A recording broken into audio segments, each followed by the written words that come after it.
ನನಗೆ ಟಿಪ್ಪು ಸುಲ್ತಾನರು ಯಾಕೆ ತುಂಬ ಆದರ್ಶವಾಗಿ ಕಾಣ್ತಾರೆ ಅಂತ ಹೇಳಿದ್ರೆ, 1771ರಲ್ಲಿ ಹುಟ್ಟಿದಂಥ ಟಿಪ್ಪು 1799ರಲ್ಲಿ ಹುತಾತ್ಮರಾಗ್ತಾರೆ. ಈ ಕಡಿಮೆ ಕಾಲಾವಧಿಯಲ್ಲಿ ಅವರು ಬದುಕಿದಂಥ ರೀತಿ ಇದೆಯಲ್ಲ, ಅವರು ನೀಡಿದಂಥ ಆಡಳಿತ ಇದೆಯಲ್ಲ, ಇದನ್ನು ರಾಜಕಾರಣಿಗಳಾಗಿರುವಂಥ ನಾವೆಲ್ಲರೂ ಕೂಡ ಅರ್ಥ ಮಾಡಿಕೊಂಡ್ರೆ, ನಾವು ಇದನ್ನು ಅಳವಡಿಸ್ಕೊಂಡ್ರೆ ಕರ್ನಾಟಕವನ್ನು ಮತ್ತಷ್ಟು ಸುಭೀಕ್ಷ ರಾಜ್ಯವನ್ನಾಗಿ ಮಾಡೋದಕ್ಕೆ ಸಾಧ್ಯ ಆಗತ್ತೆ. ಹಾಗಾಗಿ ಅವರ ಆದರ್ಶಗಳನ್ನು ನಾವು ಒಗ್ಗಿಸ್ಕೊಳ್ಬೇಕಾಗತ್ತೆ.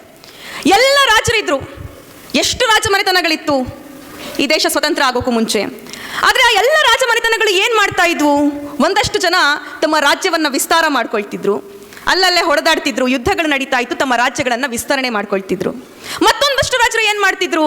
ಇದೇ ಬ್ರಿಟಿಷರಿಗೆ ಕಪ್ಪ ಕಾಣಿಕೆಯನ್ನು ಒಪ್ಪಿಸಿ ಭೋಗವನ್ನು ಅನುಭವಿಸ್ತಾ ಇದ್ರು.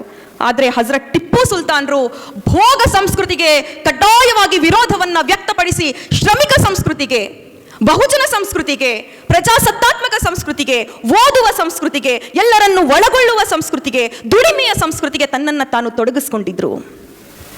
ಹಜರತ್ ಟಿಪ್ಪು ಸುಲ್ತಾನರು ಯಾವಾಗಲೂ ಕೂಡ ತನ್ನ ರಾಜ್ಯ ಸುಭಿಕ್ಷವಾಗಿ ಇರಬೇಕು ಅಂತ ಬಯಸ್ತಾ ಇದ್ರು. ರಾಜರು ಸುಭಿಕ್ಷವಾಗಿ ಇರೋದು ತನ್ನ ರಾಜ್ಯ ಅಂತ ಹೇಗೆ ಬಯಸ್ತಾರೆ? 10 ಅರಮನೆಗಳಿರಬೇಕು, ವಜ್ರ ವೈಡೂರ್ಯಗಳಿರಬೇಕು, ವೈಭೋಗಪೇತವಾಗಿರಬೇಕು ಅಂತ ಎಲ್ಲ ರಾಜರು ಬಯಸ್ತಾರೆ, ಹೌದಲ್ವಾ? ನಾವು ಏನು ಬಯಸ್ತೀವಿ? ನಾವು ಒಬ್ಬರು ಲೀಡರ್ಗಳಾಗಿ ಏನು ಬಯಸ್ತೀವಿ? ನಮ್ಮ ಕಾನ್ಸ್ಟಿಟ್ಯೂಯೆನ್ಸಿನಲ್ಲಿ ಅದ್ಭುತವಾಗಿರೋ ರೋಡ್ಗಳಿರಬೇಕು, ಮಸ್ತಾಗಿರೋ ಬಿಲ್ಡಿಂಗ್ಗಳಿರಬೇಕು, ನೋಡಿದವರೆಲ್ಲವ ಏನು ಡೆವಲಪ್ಮೆಂಟ್ ಮಾಡಿದ್ದಾರೆ ಅಂತ ಹೇಳಬೇಕು ಅಂತ.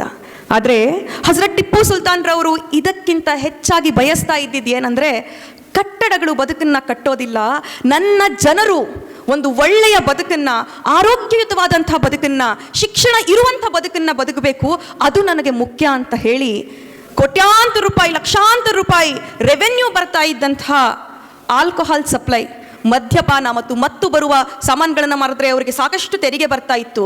ಆದರೆ ಅವರು ತನ್ನ ಜನರ ಕಾಳಜಿಗೋಸ್ಕರ ಎಷ್ಟೇ ಟ್ಯಾಕ್ಸ್ ಬರಲಿ, ಕೊನೆಗೆ ತನ್ನ ಮಕ್ಕಳನ್ನು ಅಡ ಇಡೋ ಕಾಲದ ಬಂದರೂ ಕೂಡ ಅವರು ಮದ್ಯಪಾನವನ್ನು ಇಡೀ ಮೈಸೂರು ಸಂಸ್ಥಾನದಲ್ಲಿ ಜಾರಿಗೆ ಬರಲಿಕ್ಕೆ ಬಿಡಲಿಲ್ಲ.